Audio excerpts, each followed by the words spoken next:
Sin duda que uno de los hombres y nombres fundamentales de los últimos 50 años en la política chilena es el de Patricio Elwin Azócar, expresidente de la República, presidente del Senado de nuestro país también en la década de los 70, presidente de la democracia cristiana en aquella época. Bueno, y se ha lanzado su libro de memorias en varias ciudades de Chile, en esta oportunidad también en Puerto Montt, en la Universidad San Sebastián, el libro La experiencia política de la unidad popular.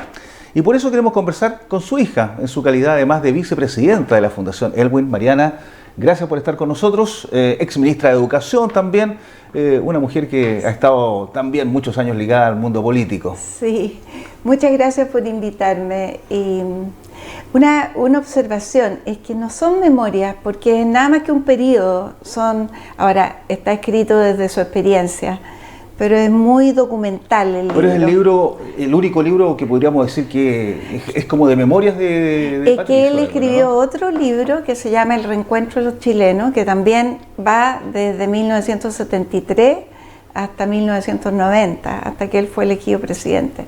Entonces, uno ahí puede juntar una parte de su historia, pero la verdad... Con ambos libros, digamos. Sí, entre ambos libros, sí. Ahora, este libro tiene una particularidad, que comenzó a escribirse el año 1974 y terminó el año 2011, ¿no? Exactamente.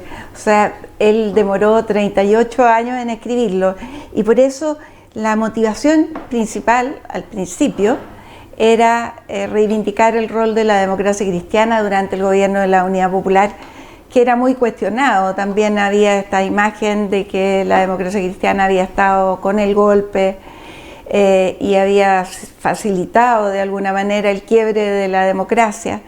Y yo creo que eso fue, y lo dice expresamente en unas páginas que escribió, esa fue su motivación inicial para empezar este libro. Pero con el tiempo él escribía y después dejaba 2 años pasar, después volvía a tomarlo. Empezó todo el reencuentro entre el mundo demócrata cristiano y el mundo socialista, que había terminado tan dividido después del golpe y después del gobierno de Allende, y entonces él lo paraba y decía: no están los tiempos para publicar un libro que nos puede dividir en vez de unir, y ahora es la época como de la unidad. Y después de que terminó su gobierno, retomó de nuevo el libro, pero nunca quiso publicarlo. Eso le voy a preguntar, María, ¿por qué, entendiendo que estaban los gobiernos de la concertación, de la nueva mayoría, una coalición que costó formarse, pero que fue gobierno durante muchos años, no lo publicó en esa época? Mire, yo creo que la razón importante tiene que ver con que él creía mucho en la unidad del mundo socialista y demócrata cristiano, y pensaba que esto podía revivir viejas querellas. Yo creo que ese fue el motivo de fondo. En sus explicaciones siempre decía: no está listo, tengo que echarle otra mirada, en fin. Y después él hablaba del famoso libro, como se había demorado tanto, decía este famoso libro, pero después dejó de hablar del libro, ya estaba más viejito, nosotros lo respetamos, nunca le dijimos que lo publicara.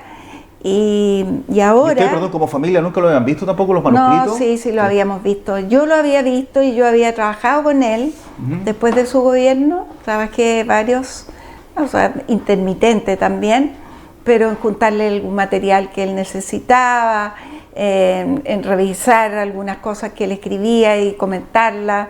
En fin, yo le ayudé en una parte del libro. Yo diría que lo que es entre mayo del 73 y el fin del libro, que termina el día del golpe militar, ese periodo yo trabajé con él, o sea, como historiadora, juntamos documentos,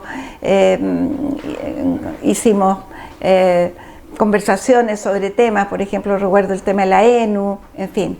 Y ahora nos tocó hacer una edición, porque el libro está ahí. Es interesante porque este libro mi papá lo empezó a escribir en un blog fiscal con un lápiz Bic. O sea, después, manuscrito. Manuscrito. Después siguió con máquina de escribir. Después, cuando fue su gobierno, una de sus secretarias encontró todo este material en su archivo y le dijo: don Patricio, ¿no quiere que se lo pongan se lo transcriba entero, claro. Y lo transcribió entero y lo puso en disquete. En ese tiempo, claro, claro. Ya, pero ya estaba digitalizado. Ya. Oye, claro, y después finalmente ya ha recorrido una larga historia, sí. Y me imagino que en la edición había mucho más información, eran muchas más páginas, o publicaron exactamente lo que había. El libro tiene 740 páginas. No recortamos nada, dejamos todo lo que él escribió. No hay nada, nosotros no nos metimos a cambiar nada del texto. Básicamente fue a ordenar, ver las citas, ver que no hubiera repeticiones, articular algunos capítulos que estaban, por ejemplo, juntar, por ejemplo, el tema de las áreas de la economía o el tema de la ENU, como dije antes, o el de la violencia, pero no hay ningún recorte a los textos que él hizo. Ahora, en lo personal, ¿qué sentía él? Claro, fue presidente de la República, muchas veces expresó el dolor que fue el periodo del 70 y sobre todo la salida de lo que ocurrió finalmente con un golpe de Estado el 11 de septiembre del 73. En lo íntimo, ¿qué pensaba finalmente de lo que sucedió en ese periodo y que finalmente también generó bastantes críticas a la democracia cristiana, como bien dice usted? Claro, yo creo que él... él aprendió mucho de ese periodo, incluso para gobernar. Por ejemplo, algo que él siempre decía, Allende estaba muy atado de manos respecto a las cosas que podía hacer, porque existían los comités de unidad popular. Entonces, él planteaba cosas y no bajaban. Había muchas decisiones que él tomaba que sin embargo no se realizaban porque pasaba por esta comité de la unidad popular que le rechazaba hacer cosas. De hecho, en el texto cuenta las posibilidades que el mismo Allende planteó poco tiempo antes del golpe, en que decía, mire, aquí tenemos 3 o 4 posibilidades, no recuerdo cuáles eran, pero una es tener un acuerdo con la democracia cristiana y que entren al gobierno, rechazado. Otra es lograr un acuerdo con la democracia cristiana sin que entren al gobierno. Y, en fin, y va nombrando distintas alternativas y todas tenían no había ninguna alternativa buena en realidad para el gobierno. Y en ese sentido yo creo que de alguna manera él tuvo muchas trabas en su propio gobierno para ejercer autoridad. Eso, por ejemplo, para mi padre fue una enseñanza fundamental. Y la otra, la valoración de la democracia.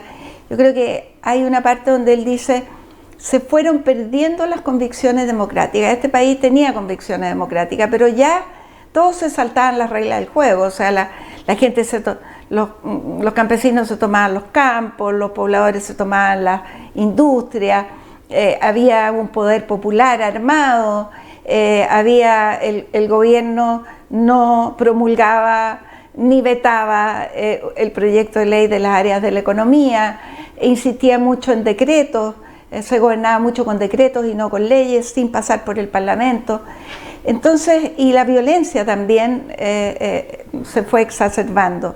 Y en ese contexto yo creo que él tenía como mucha claridad de que los problemas que había habido era el deterioro de la democracia, del funcionamiento democrático, de la capacidad de entenderse, de llegar a acuerdos y también el hecho de que la división del país fue siendo cada vez más grande. Entonces, y de acuerdo al libro, bueno, por cierto, yo todavía no leo el libro, así que no podría ser el visionado de aquello, pero Mariana, viendo el libro, lo que escribió su padre, lo que pensaba, ¿era inevitable el golpe de Estado desde la perspectiva de él? Bueno, como dijo Sol Serrano en la presentación del libro en la Universidad de San Sebastián, él termina con esa pregunta. La verdad es que él responde esa pregunta porque dice que él cree que habría sido inevitable, pero eso requería un ejercicio de autoridad del presidente de la República que no ocurrió. O sea, que el presidente hubiera tomado una decisión que pudiera haber convencido a sus partidarios, que pudiera haber ordenado su casa, y eso no ocurrió. Entonces, básicamente esta sensación de que el presidente estaba entrampado y que no podía dar pasos para resolver los problemas. Y por otra parte, yo creo que la democracia cristiana y la presidencia del Partido Demócrata Cristiano, mi padre concretamente, con la directiva del partido también estaban sobrepasados, porque yo recuerdo que y lo cuenta él en el libro, cuando él fue a conversar con Allende en la democracia cristiana, lo pifiaron. Y la gente no quería que fuera a conversar con Allende porque existía la sensación de que el gobierno estaba ganando tiempo y que seguía tomándose industria, que las cosas seguían paralizadas, y entonces había un rechazo a llegar a acuerdos, y había dirigentes del partido que tampoco querían porque no creían, no es que quisieran obstaculizarlo, sino que decían, no te va a resultar. Era un poco esa la sensación. Claro, la propia Sol Serrano en la presentación decía que incluso el día antes su padre estaba todavía escribiendo allí una posibilidad de acuerdo de salida política finalmente al tema, ¿no? Claro, el 8 de septiembre, o sea, 3 días antes del golpe, hubo una junta de la democracia cristiana y hay un discurso de él que él básicamente lo incorpora entero en el texto, en que él plantea las alternativas que se están proponiendo. Una era que Allende renunciara, querían pedirle la inhabilidad, como argumentando algo que era, y esa era una tesis en la derecha, argumentando que estaba inhabilitado para ejercer el cargo.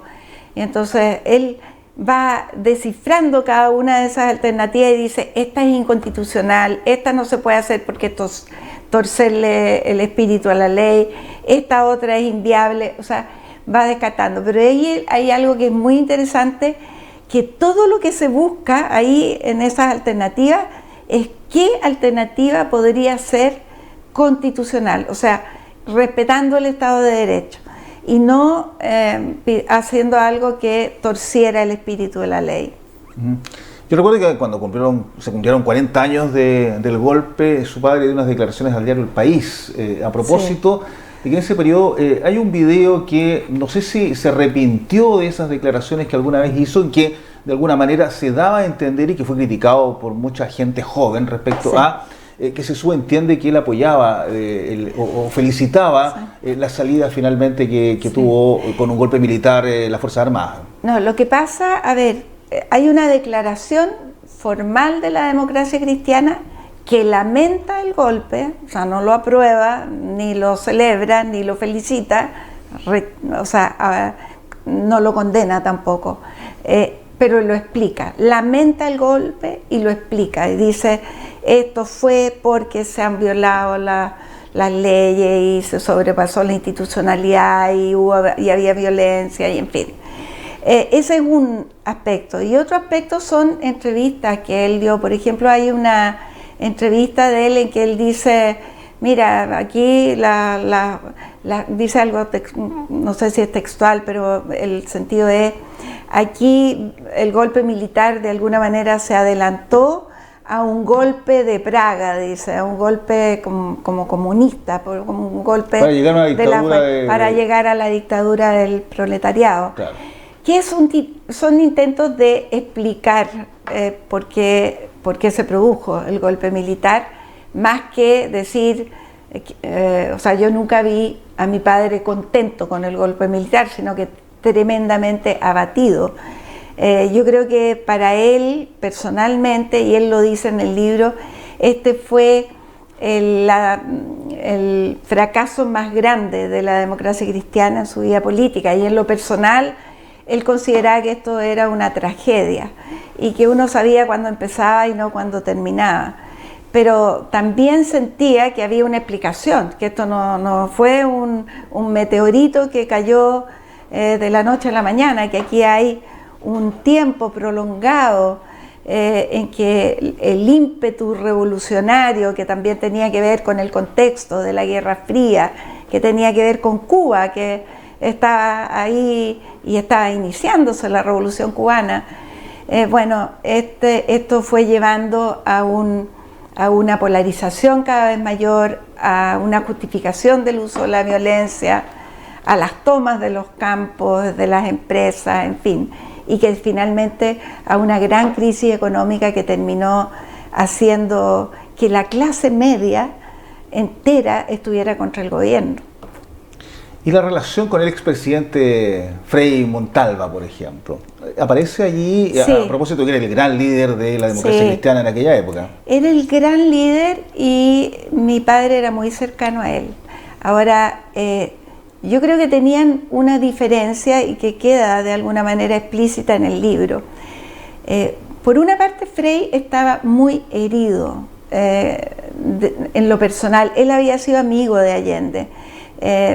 Nosotros teníamos casa en Algarrobo y Frei y Allende también tenían casa en Algarrobo. Nosotros nunca fuimos a la casa ni de Frei ni de Allende, pero ellos sí se visitaban, ellos sí salían a andar en bote juntos.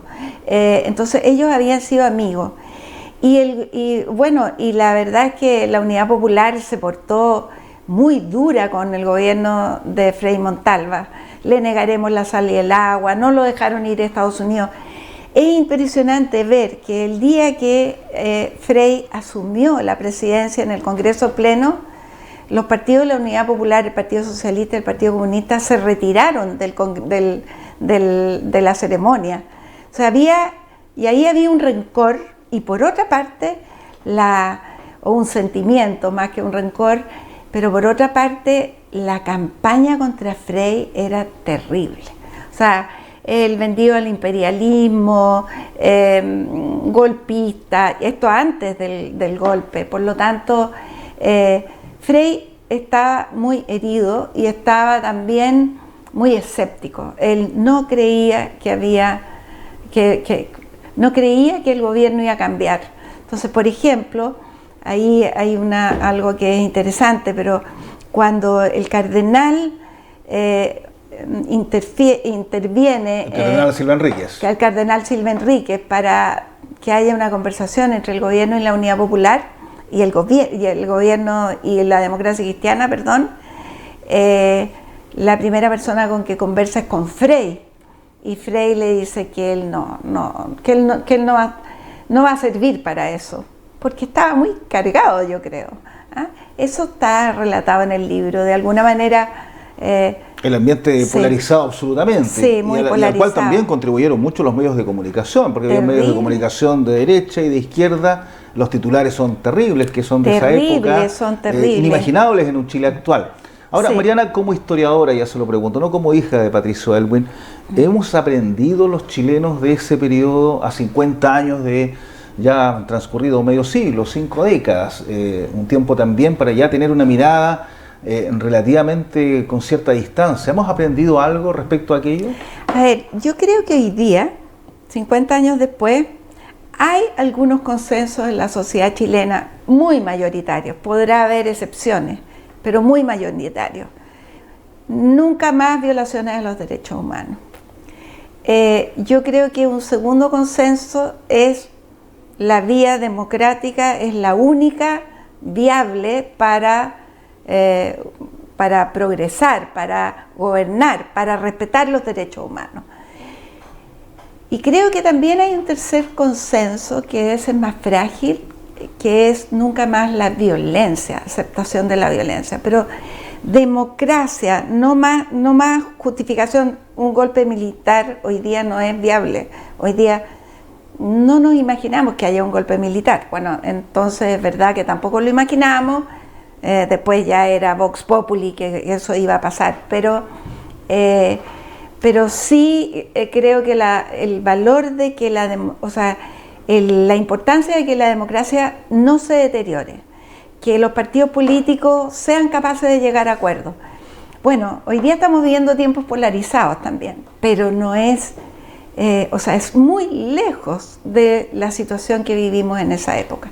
Y lo digo como historiadora, pero también lo digo desde mi experiencia personal. Por ser hija de mi padre, pero yo era una persona que ya estaba casada y estaba esperando mi primer hijo. O sea, le tocó vivir también la experiencia de aquella época. ¿Y siente que a 50 años tenemos hoy día la capacidad de analizar bien este periodo. Han surgido varios libros, como el de su padre, sí, y muchos otros, y también muchos programas, mucho análisis, pero ¿tenemos la capacidad o todavía estamos? Yo creo que todavía estamos divididos, y creo que ha habido intervenciones que han sido desafortunadas en términos de intentar, por ejemplo, decir, no se puede discutir la historia, lo único que se puede discutir es el golpe y es la violación a los derechos humanos, y reconocer eso. Entonces, se puede reconocer, o sea, yo creo que hay que reconocer nunca más un golpe, nunca más violaciones a los derechos humanos, y reconocer que hubo violaciones a los derechos humanos. Eso ya está instalado en la sociedad. Desde el año 91, el informe Rettig, en fin, ya ha habido un proceso enorme en ese sentido. Hay hoy día 1000 y tantos juicios en los tribunales de personas que han violado los derechos humanos. ¿Que se ha demorado? Sí, se ha demorado, porque la información ha sido muy difícil de recoger, y de alguna manera hay mucha información que no se ha entregado. Pero yo creo que hay un consenso sobre todo aquello. Lo que no hay consenso es por qué sucedió el golpe. Pero eso es algo legítimamente debatible, y creo que ese debate hoy día hay mucho insumo para poder hacer esa reflexión. Ahora, tenemos que hacerla. Correcto, y es parte también del desafío de estos 50 años, independiente de la mirada que cada uno tenga. Y a propósito también, como militante por muchos años de la democracia cristiana, no sé si alguna vez su padre se lo explicitó, si lo dice expresamente en el libro, pero ¿hubo algún nivel de arrepentimiento o de reanálisis de la actitud que tuvo el partido justamente en ese periodo? Yo creo que todos los sectores políticos hicieron una reflexión. Creo que en términos de decir, con la democracia no se juega, la inflexibilidad en política también es un obstáculo para llegar a acuerdos. Si hay un proyecto en que quiero imponer, y desde el otro sector hay otro proyecto que no se toca con ese y que también se quiere imponer, bueno, esa era un clima en ese tiempo, como 3 proyectos excluyentes unos de otros y minoritarios que se querían imponer. Un tercio cada uno, claro, con términos de votación, digamos. Claro, y de verdad pudo haber habido una alianza entre la democracia cristiana y la Unidad Popular. De hecho, lo que se logró en la concertación podría haberse logrado antes, pero las condiciones no estuvieron. Las condiciones eran por ejemplo, con Tomic ni a misa. Voy a decir los slogans de esa época. Tomic era el candidato de la democracia cristiana. Con Tomic ni a misa. Avanzar sin transar. Cada vez que había un diálogo con la democracia cristiana, el Partido Socialista lo obstaculizaba. Y en la democracia cristiana también había sectores que no querían que hubiera ningún diálogo. Porque también en una sociedad, cuando se polariza, el centro se empieza a desdibujar, y para mantener su importancia se pone más hacia la derecha o más hacia la izquierda. Entonces, por ejemplo, es interesante lo que pasó en la elección de marzo del 73, donde la democracia cristiana, donde el Partido Nacional, que era el partido más extremo, había también Patria y Libertad, que eran más extremos aún, y que eran de frentón golpista, pero el Partido Nacional aumenta muy significativamente su votación, y la democracia cristiana se queda estancada, y el Partido Socialista también lo aumenta. O sea, los dos grupos más polarizados aumentan más la votación. Y entonces, claro, se hace entonces más difícil lograr acuerdos cuando sucede aquello. ¿Y dentro del Partido Demócrata Cristiano de verdad se creía que Pinochet o la Junta Militar iba a devolver el poder tan rápidamente como el propio Frei en algún momento pensaba? Muchos creyeron eso, muchos creyeron. A mí me consta que mi padre siempre tenía la expectativa de que no fuera largo, pero yo recuerdo, yo no estuve con él el día del golpe, pero la primera vez que me junté con él estaba muy abatido, y había gente que llegaba a verlo y que estaba contenta, decía, ¡oh, qué alivio! Esta cuestión como que alivio. Y mi papá decía, esto uno sabe cuándo empieza, pero no cómo termina. Y esto puede ser largo, aquí va a haber proscripción de los partidos políticos, va a haber persecución. Ya en los primeros días se empezó a saber las violaciones a los derechos humanos. Había rumores de que habían cadáveres en el Mapocho. Uno decía, no puede ser. Pero también la brutalidad con que actuaron los militares fue muy impresionante, porque había habido muchos golpes de Estado en América Latina, pero ninguno había bombardeado el Palacio de Gobierno o la casa del presidente de la República, una casa donde el presidente ni siquiera estaba.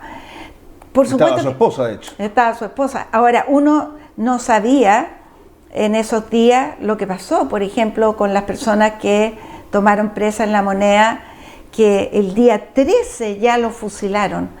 Está ese libro de un abogado de apellido Jimeno, que cuenta cómo él buscó a su padre durante años de años. Encontraron finalmente unos huesos, unas falanges de huesitos, y él cuenta que, reconstituyendo esa historia, él era un sociólogo que hacía encuestas. Lo tomaron preso junto con otras personas que estaban ahí, que no tenían armas, ¿no? Y que estaban en La Moneda, que eran funcionarios o personas cercanas a Allende. Los llevaron al Tacna, los torturaron el día siguiente, y el subsiguiente los subieron a un camión y los llevaron y los fusilaron. Entonces, y eso no se sabía, obviamente, no había libertad de expresión, todas las cosas se sabían en medio, y las iglesias lo empezaron a saber, y mucha gente no se atrevía a hablar también. Gente que sabía o que pudo saber y que no se atrevía a contar lo que estaba pasando. Bien, pues Mariana, le quiero agradecer que haya estado con nosotros. Bueno, y para ir cerrando, Patricio Aylwin, su padre, fue un hombre de acuerdo, sin duda. Él retoma para los más jóvenes justamente la democracia en un periodo de 4 años, y además le toca estar en el gobierno con los comandantes en jefe, con el propio Pinochet de comandante en jefe del ejército. Claro. Yo recuerdo el boinazo, claro, el tanquetazo, el ejercicio de enlace. El ejercicio de enlace, sí, el tanquetazo. O sea, presiones absolutamente ilegítimas de los militares en ese periodo, por lo tanto yo imagino que también fue muy difícil gobernar ya en el retorno a la democracia, ¿no? Claro, ellos no aceptaron el informe Rettig, o sea, y convocaron a una institución que estaba en la Constitución del 80 y que ya no está, que fue el Consejo de Seguridad Nacional, para que debatiera esto. Finalmente no pasó nada y con los años tuvieron que ir aceptándolo, pero ya en el primer gobierno de la transición empezó a haber juicios, y Pinochet estaba muy alarmado porque decía que estaban persiguiendo a su gente, y antes él había dicho: no tocarán a ni un hombre del ejército o sea, esto como que no se mueve una hoja sin que yo lo autorice. Claro. Bien, Mariana, ha sido nuestra invitada en la jornada de hoy. A propósito de este libro, La experiencia política de la Unidad Popular, que se encuentra en librerías, por supuesto, usted lo puede adquirir, un libro de más de 700 páginas. Sí, pero está entretenido, se lee fácil. Y que justamente aborda este periodo de la historia, a propósito también de los 50 años del golpe militar, un libro póstumo. Patricio Aylwin nunca quiso publicarlo en vida, sus hijos sí, y es el que está en librerías y que fue lanzado también acá recientemente en Puerto Montt. Hasta una próxima oportunidad. Muchas gracias, un gusto. Mariana Aylwin, vicepresidenta de la Fundación Aylwin, pero además una mujer largamente conocida también en el ejercicio público en nuestro país, ministra de Educación en su época e historiadora de profesión. Y nosotros le decimos gracias a ustedes por estar con la televisión regional. Hasta cualquier instante.